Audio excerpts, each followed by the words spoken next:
आजकल देश की सबसे बड़ी परेशानी क्या है पता है ना? सबसे बड़ी खबर क्या है पता है ना?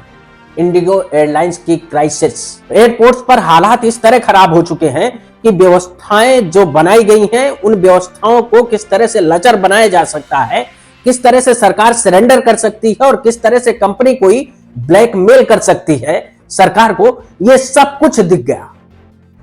नागरिकों की वहां कोई इज्जत नहीं है, लोगों की परेशानियों का कोई ख्याल नहीं है, सरकार सिर्फ और सिर्फ तमाशा देख रही है। मेरी वाइफ प्रेग्नेंट है, सुबह 7 बजे से यहाँ पे आपकी चार्ज करनी है कि मैं यहाँ आके कह रहा हूँ मुझे अकोमोडेशन दो, 8 घंटे पहले मेल करवाया था। हालात इस तरह बिगड़ जाएंगे किसी ने सोचा नहीं था, लेकिन जिस तरह की व्यवस्थाएं चल रही हैं, जिस तरह का सरकार सिस्टम चलाना चाहती है, वो सब कुछ दिख गया। एक लोगों के हाथ में किसी चीज को दे देना और उसके बाद फिर वो अपनी मनमानी किस तरह से करता है, ये सब कुछ आज दिख गया। वो सिस्टम को किस तरह से वो कोलैप्स कर सकता है, सरकार को घुटनों पर आने के लिए किस तरह से मजबूर कर सकता है, ये सब कुछ इंडिगो ने दिखा दिया। आप देना 3 बजे से जवाब पूछ रहे थे तो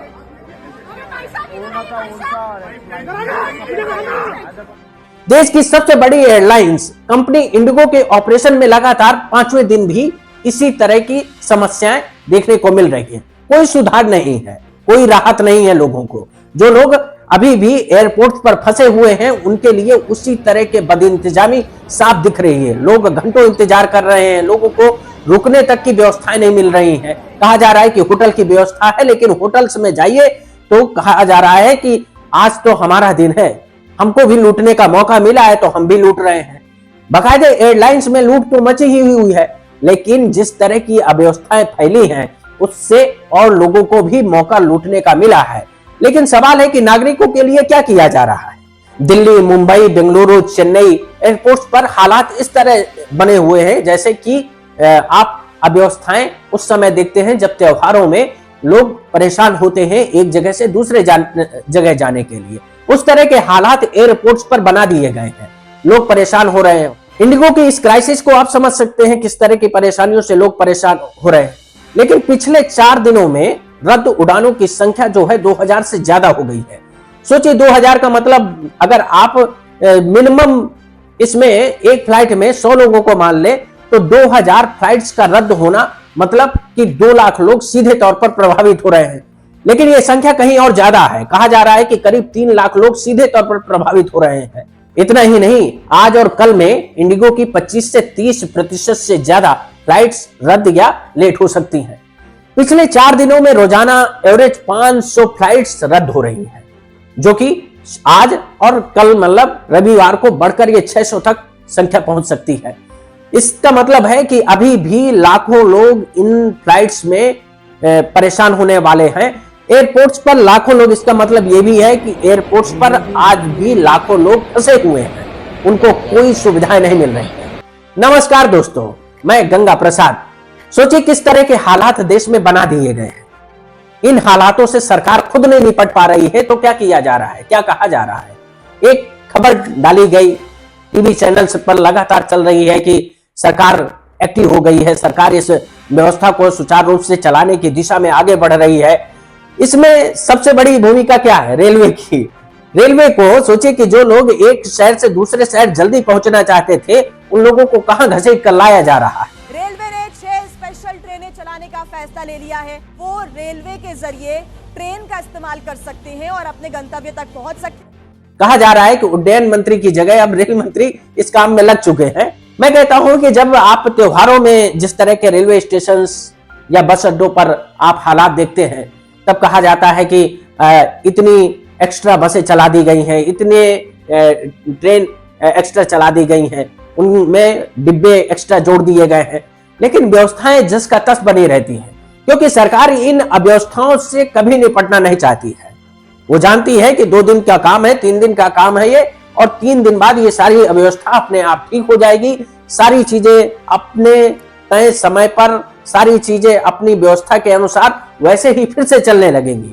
लेकिन उन व्यवस्थाओं में सुधार के नाम पर कुछ नहीं किया जाता है, सिर्फ प्रचार और प्रचार के सिवा कुछ नहीं। बाकायदे अब तो हालात किस तरह के आप जानते ही हैं। कि सब कुछ प्रचार पर डिपेंड है, सब कुछ अच्छा अच्छा बताया जाता है और अव्यवस्थाओं पर कोई बात नहीं करना चाहता है। 40-40 हजार रुपए किराया देने में तो अब लोग सक्षम है ही, विरोध करेंगे नहीं कि ये अव्यवस्थाएं क्यों हैं और इन अव्यवस्थाओं का कोई दूसरा लाभ क्यों उठाए हमारी। और मतलब एक तरीके से समझिए कि नागरिक क्या है, व्यवस्थाएं चलाने के लिए सरकार टैक्स मांगती है और सरकारें अपनी नाकामी के चलते उन अव्यवस्थाओं का शिकार नागरिकों को बना देती है और फिर नागरिकों से फिर से पैसा वसूला जाता है और ज्यादा वसूला जाता है।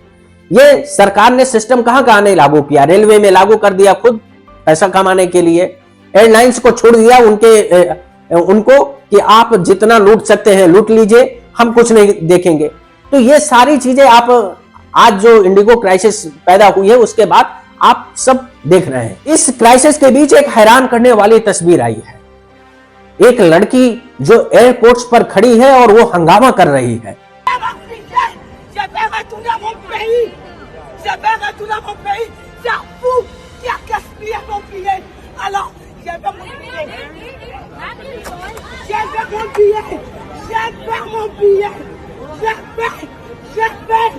वो कह रही कि मैं अपने देश जाना चाहती हूँ। ये कहते हुए एक महिला इंडिगो के काउंटर पर चढ़ जाती है, हंगामा करती है, सवाल पूछती है, लेकिन कोई जवाब नहीं।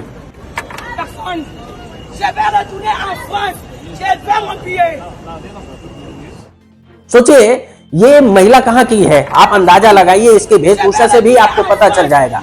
लेकिन सोचिए किस तरह के हालात पैदा कर दिए गए। सोचिए जो लोग राहुल गांधी के विदेश दौरे पर और वहां सवाल करने पर इंटरनेशनल बदनामी को मुद्दा बनाते हैं, प्रधानमंत्री से लेकर मंत्री तक इस पर चुप्पी तोड़ देते हैं और बाकायदे उसको मुद्दा बनाने की कोशिश करते हैं और मीडिया उसको बदनाम करने में लग जाती है कि ऐसा नहीं होना चाहिए। वो लोग ये तस्वीर देख रहे हैं, उन लोगों को क्या आभास है कि नहीं आभास है। बताया जा रहा है कि फ्रांस की ये महिला इतना गुस्से में है कि वो सवाल कर तो रही है लेकिन वो बेबस है, हालातों के सामने वो भी परेशान है, क्योंकि इंडिगो ने ब्रांड भारत और गवर्नेंस की बदनामी की है। क्या ये तस्वीर सिर्फ यही दिख रही है? ये सोशल मीडिया में चल रही है, इसका मतलब है कि दुनिया इसको देख रहा है। तो क्या भारत की बदनामी अब नहीं हो रही है?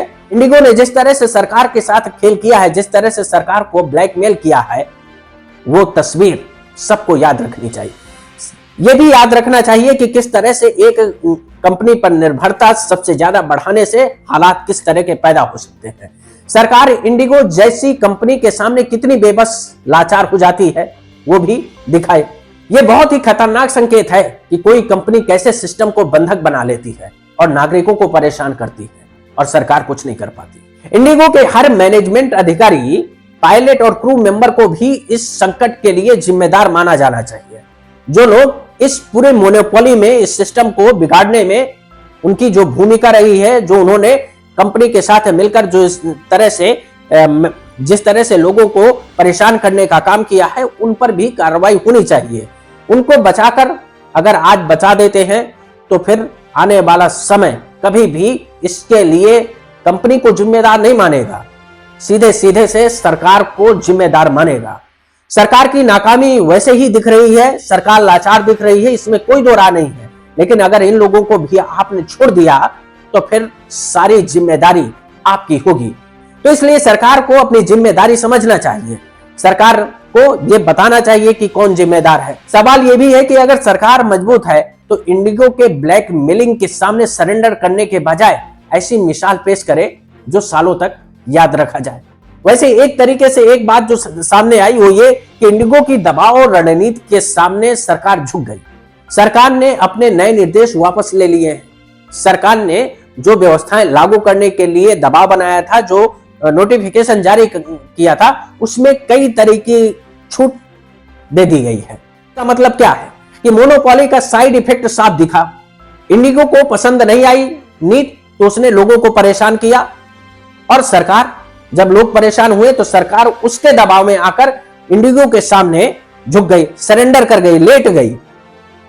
कोई जवाबदेही नहीं है उसकी और अपनी नीतियों को वापस लेना शुरू कर दिया कि नहीं, हम आपको छूट देते हैं, आप जैसा चाहे वैसा चला लीजिए।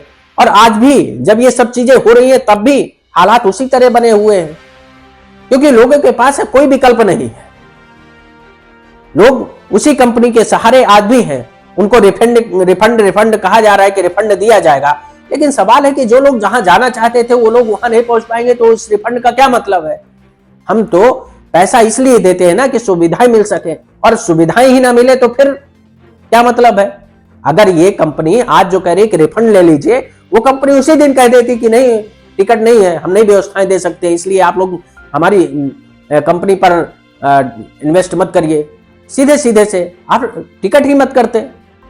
आज भी लोग एक शहर से दूसरी जगह जो लोग फंसे हुए हैं, आज भी वो परेशानियों का सामना करना पड़ रहा है। कई लोगों की कनेक्टिंग फ्लाइट है, और कनेक्टिंग फ्लाइट की वजह से एक शहर से वो दूसरे शहर तो आ जा रहा है, लेकिन दूसरे शहर से जहां उसे जाना है उसको वहां वो फ्लाइट ही नहीं मिल रही है, क्योंकि संकट सबसे बड़ा है। कंपनी के पास व्यवस्थाएं नहीं है और कंपनी हाथ जोड़ रही है। अब व्यवस्थाएं इस तरह की क्यों खड़ी हुई, इसके लिए वो खुद को जिम्मेदार नहीं मान रही है, वो सरकार को जिम्मेदार बता रही है। नमस्कार दोस्तों।